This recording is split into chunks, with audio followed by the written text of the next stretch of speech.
Confident adults supporting confident mathematicians. What the adults or parents can do to boost the confidence of their child in mathematics. As a parents or adults, of course, Ma, pwede niyo po ba kung tulungan sagutan tong assignment ko sa math? Ay naku anak, mat baka mo. Naku, ang hirap niyan. Nanay, as a parents or adults, of course, hindi dapat manggaling sa atin ang salitang mahirap ang math. tama. Dahil ang isang bata na lumaki sa positibong pananaw ay tiyak na maparaan at walang inuurungang problema sa buhay at maging sa math pa yan. As a parents or adults, of course, i-expose natin ang mga bata sa math. Pwede natin silang i-expose kahit sa mga simpleng paraan katulad ng turuan sila kung paano tumingin sa orasan, sa kalendaryo, at maging sa simpleng pagbibilang ng sukli. Tama, dahil ang isang bata na minulat sa ideya ng numero, tiyak na magiging maalam at hindi basta-basta maiisahan. Ate, muli nga nga lang. Ito yung sa may tindahan. Sa halagang 20 pesos ko ha.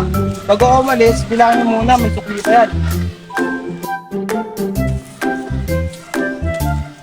Pabili po. Ano yun? May toyo po kayo? Meron.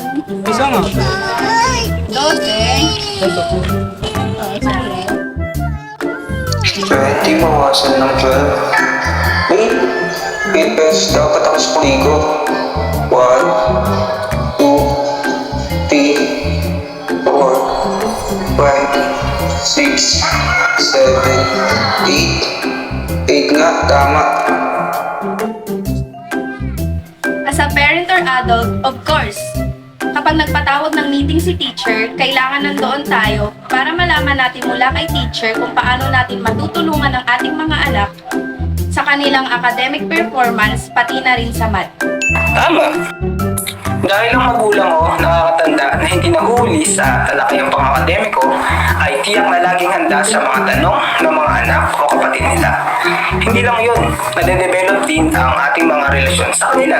Mga nanay at tatay, bigay po natin at siguraduhin po natin na kahit nasa bahay po sila ay natutulungan pa rin po sila. Ilan lamang yan sa mga paraan upang maipakita natin ang ating pagsuporta sa mathematical skills development ng mga bata.